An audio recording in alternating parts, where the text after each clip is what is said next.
Welcome to the Hockey Writers What's Kraken, a weekly show with our top Seattle Kraken writing crew, bringing you the latest news, rumors, trades, player grades, game results, and much more.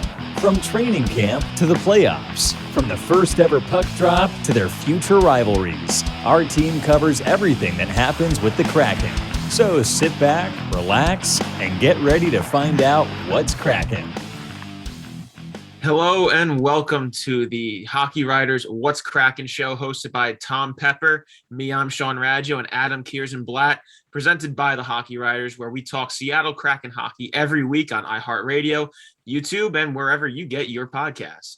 Make sure to check out our written work at thehockeywriters.com and follow us on Twitter at Tom Pepper, at Raggio9124, and at Adam K. Blatt.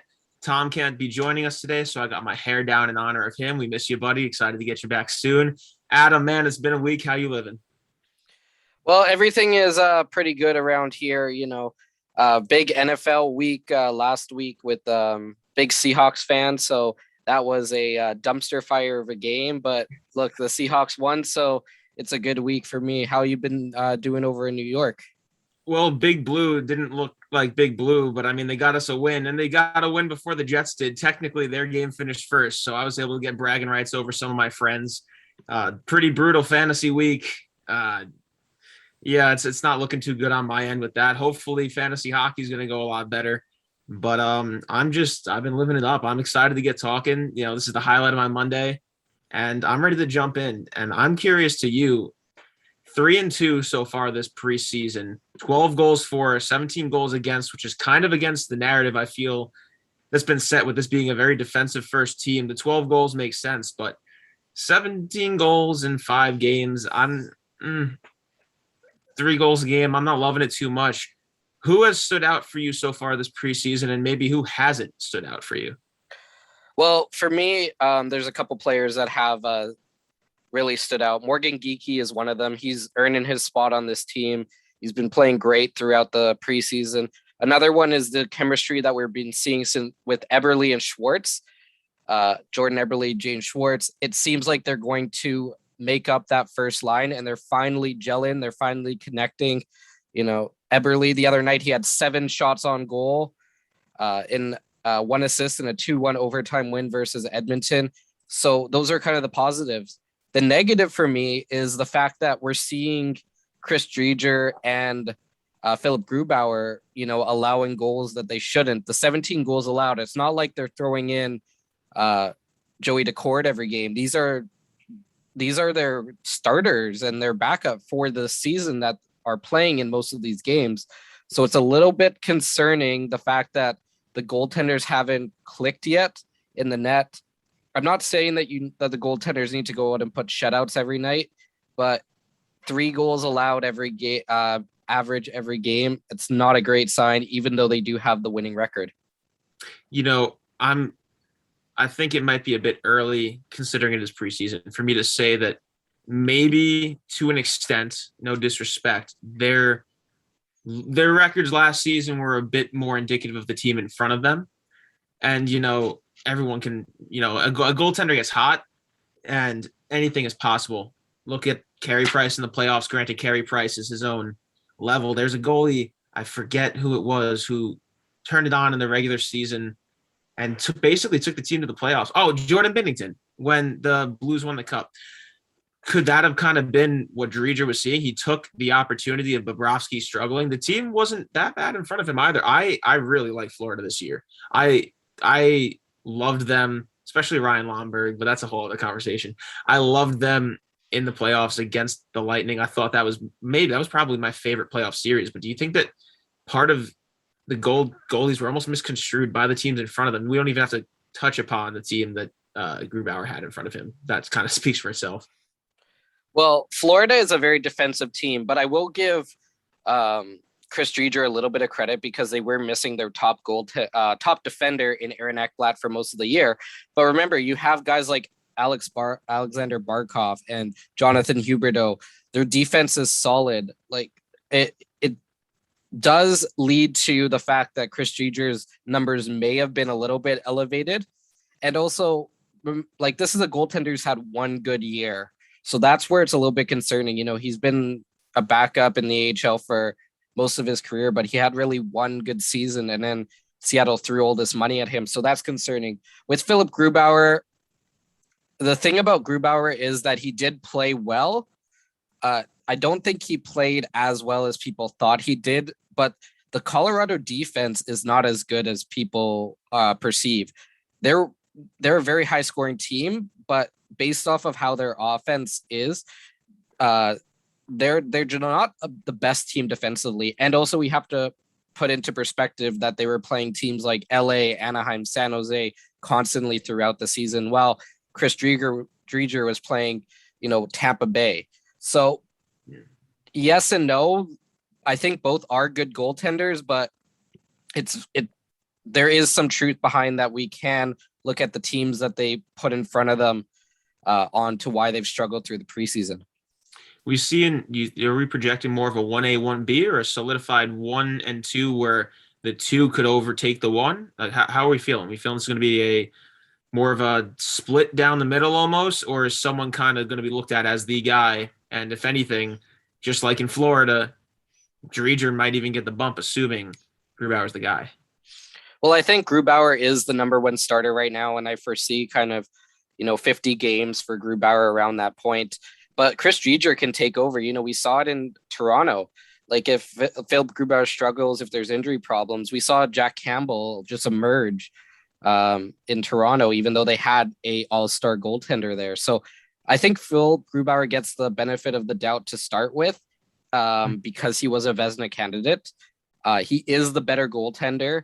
He is going to be a factor in the Seattle Kraken success, but don't overrule Chris Driedger, coming out and having that great season, because obviously Seattle trusted him and scouted him enough to want to make him their starter, because they never knew that Grubauer had any interest in coming to Seattle.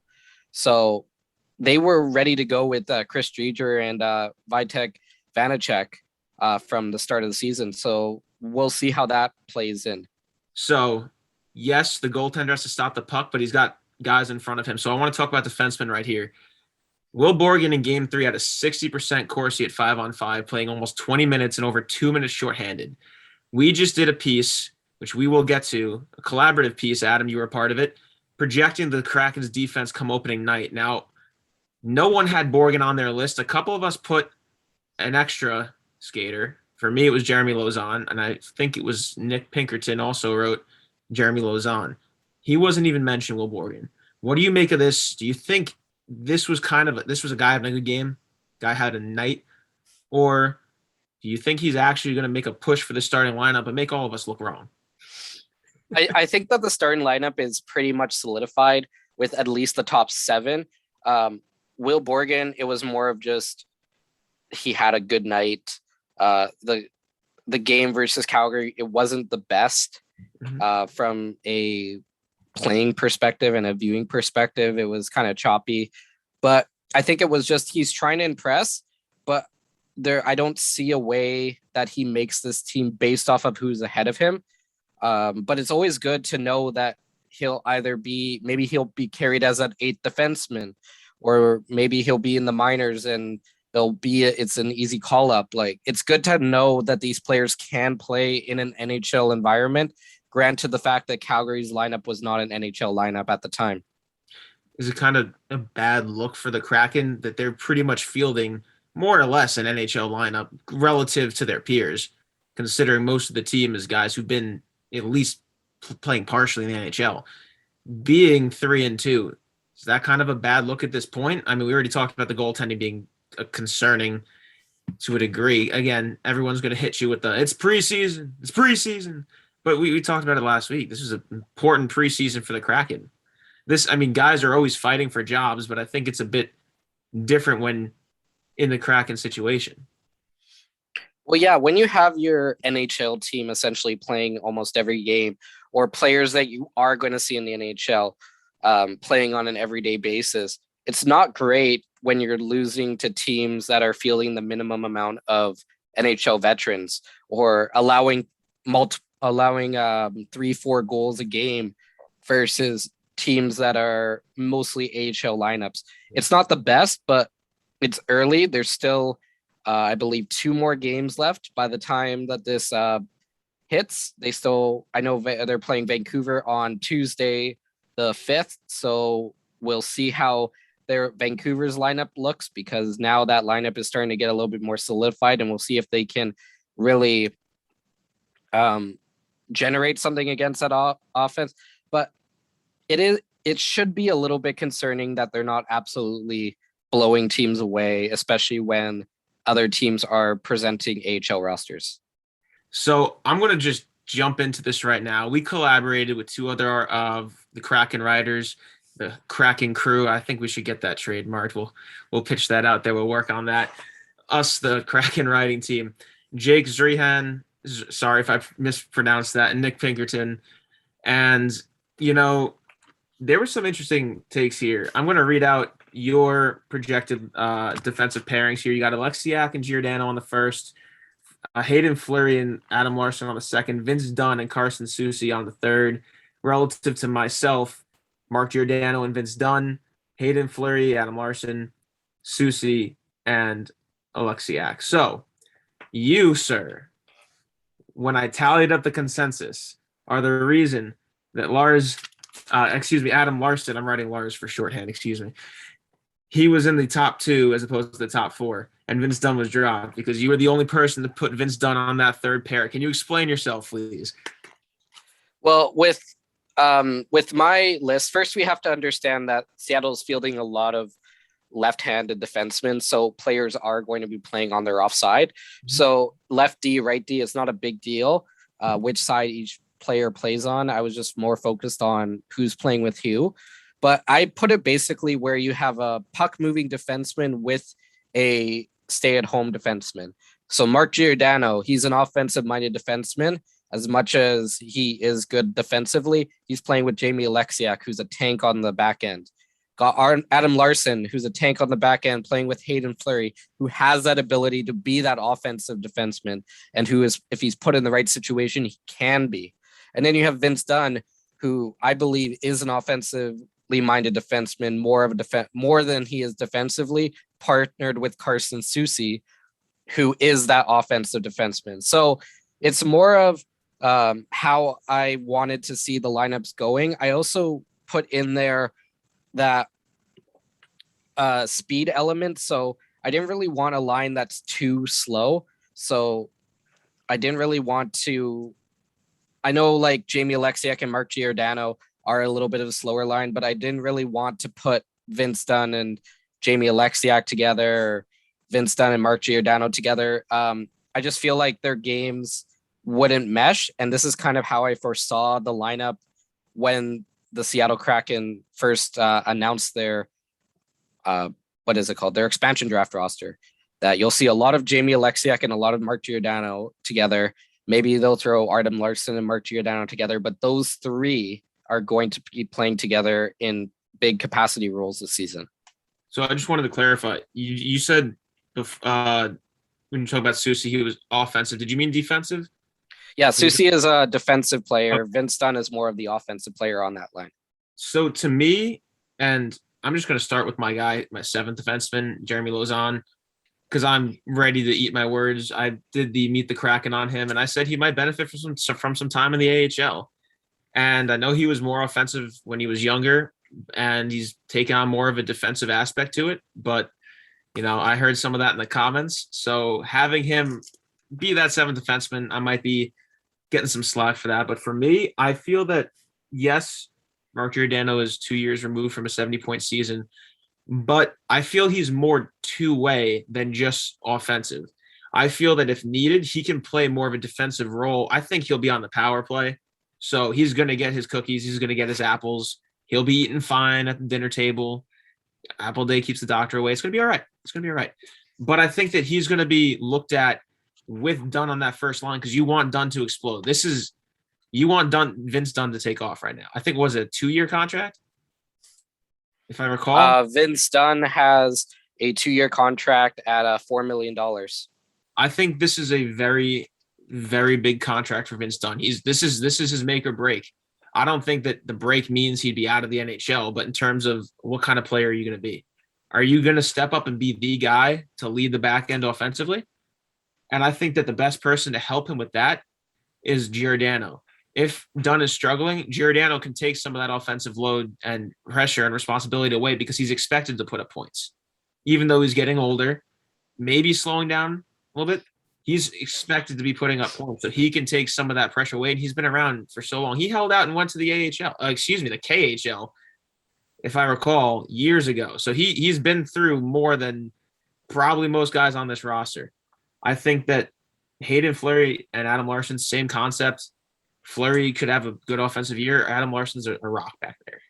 I think that that's all you have to say. I looked for a quote just to prove it because, he's that defensively responsible. You just expect it. You just know it.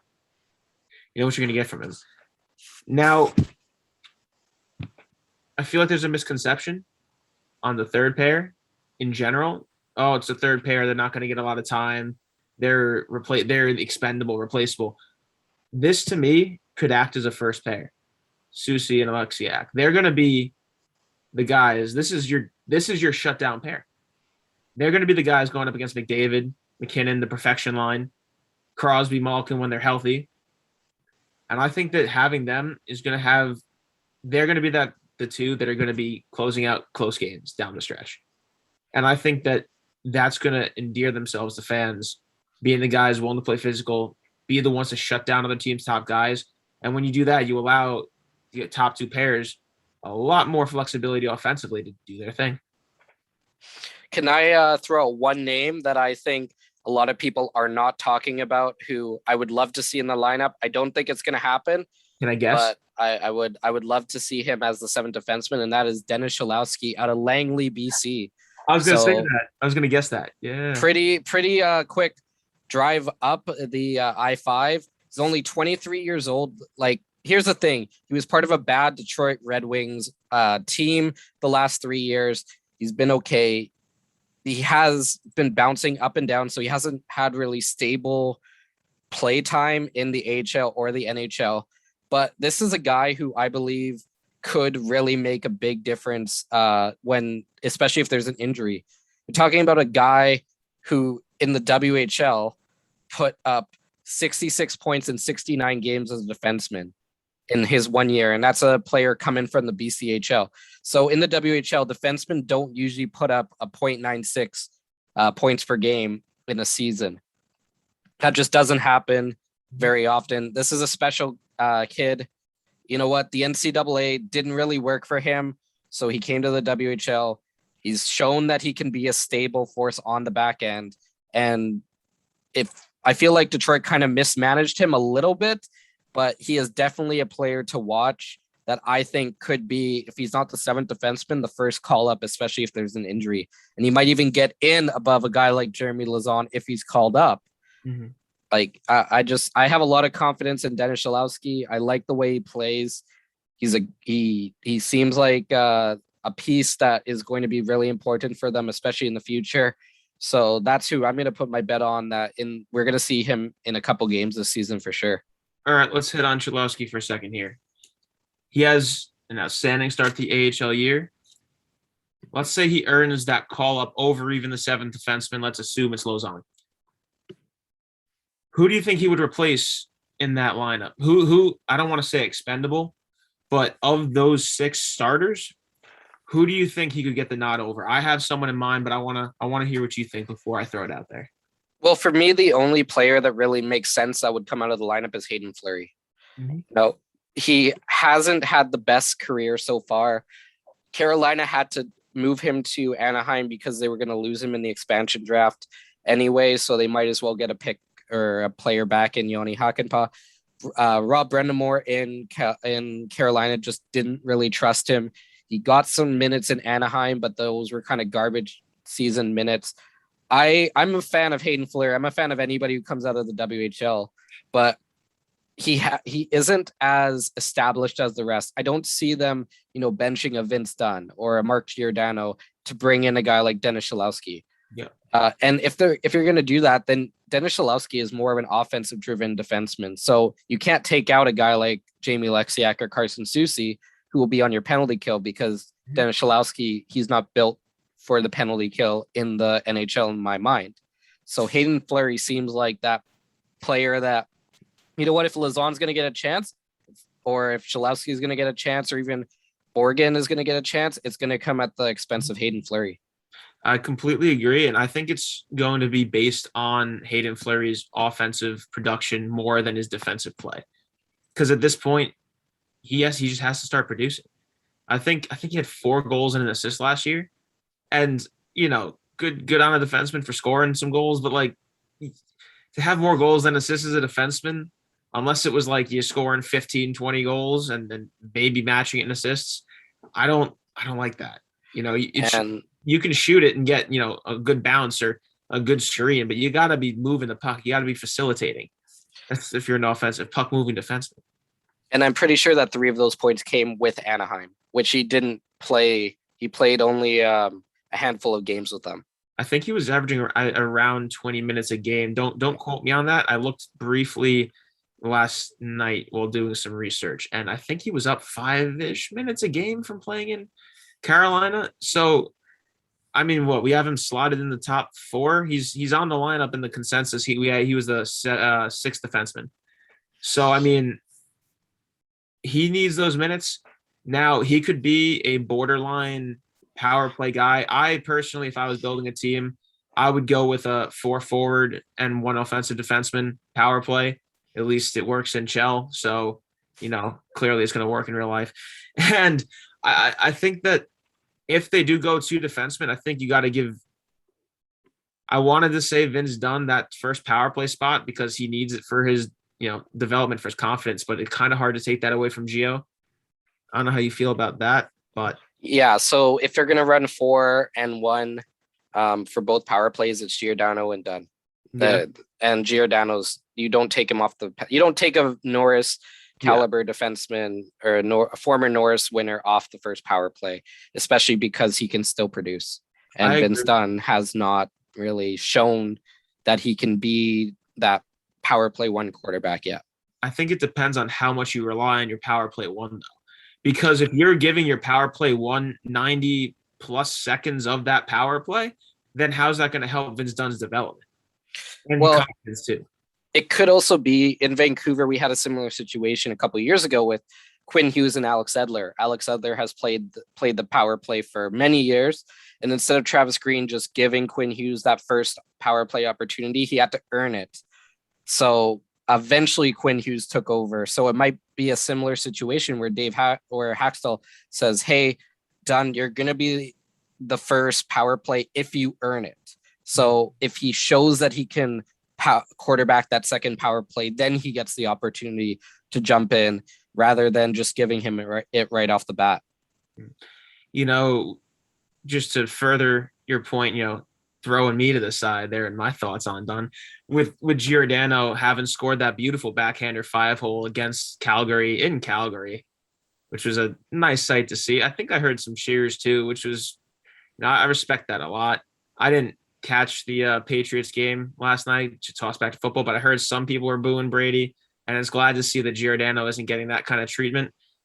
But I want to move up to the front now. So again, we put out a forward projection piece, and we pretty much kept Yanni Gourde out of it because he was not expected to be back anytime soon. But he was on the ice. He was practicing in a contact uniform too. Now, what do you make of this?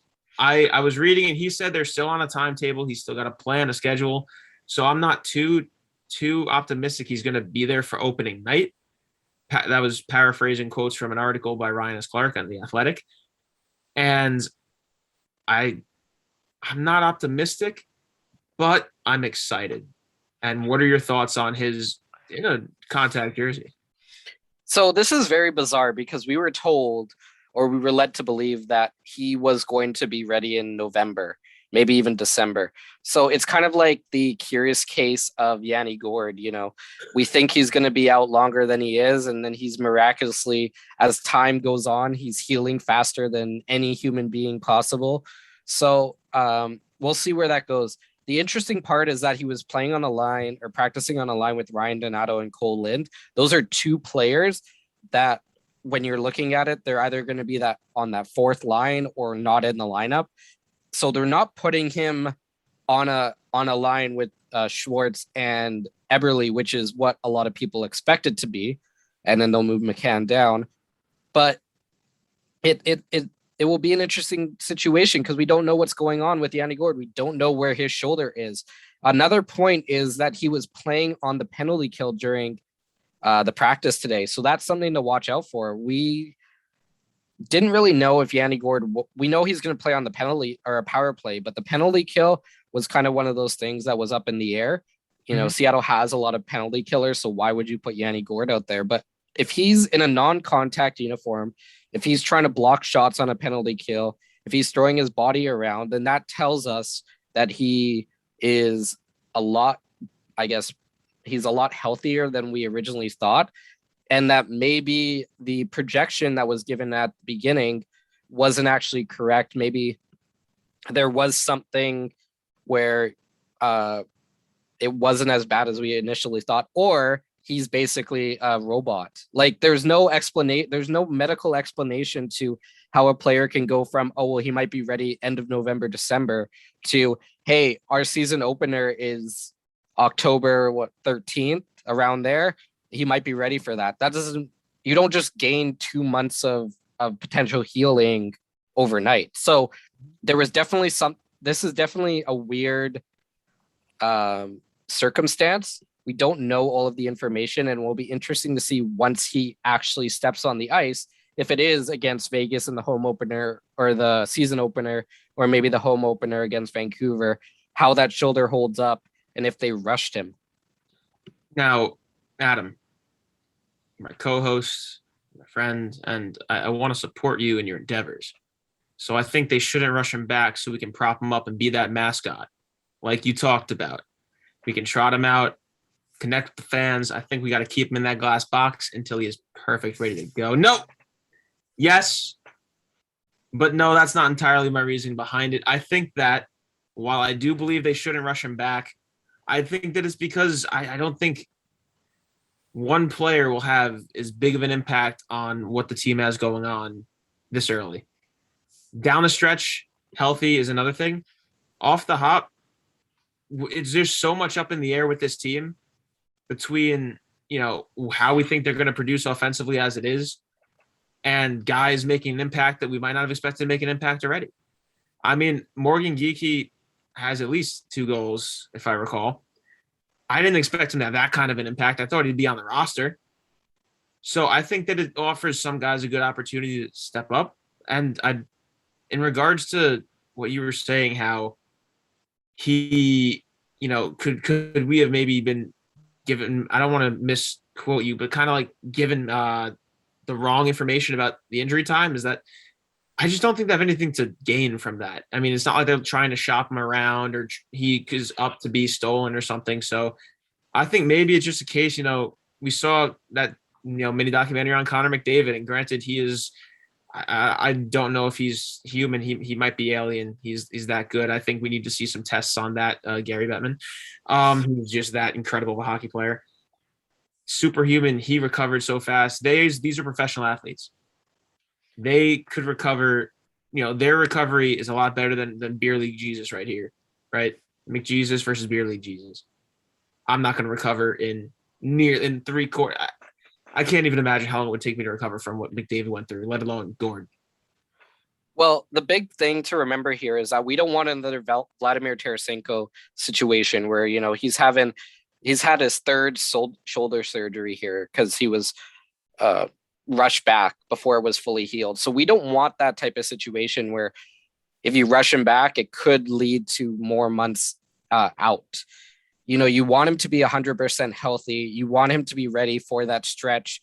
If the Seattle makes the playoffs, he's going to be huge for them in the playoffs. So if you have to sit him, the first 3 weeks of the season, maybe, to make sure that shoulder is even 110%, like that he can smash it against the wall and not even feel anything, then you do that, because this is a cornerstone franchise player for Seattle at the moment. Until Matty Beniers comes in, this is their premier guy.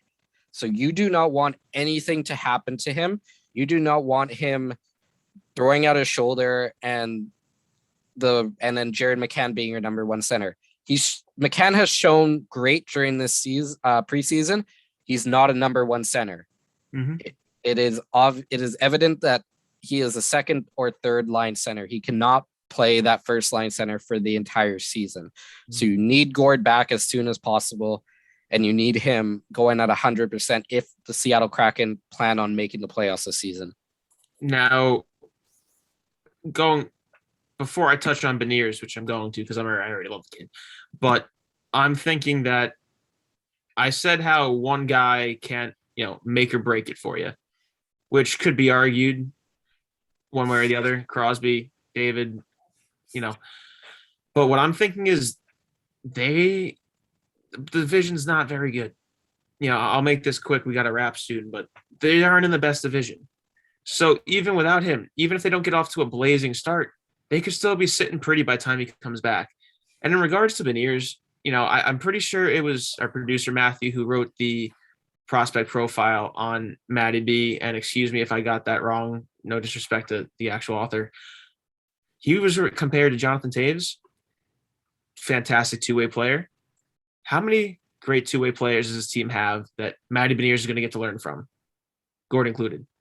I think that is extremely exciting. I don't even want to look past this year because it hasn't even started, and I'm already stoked for it.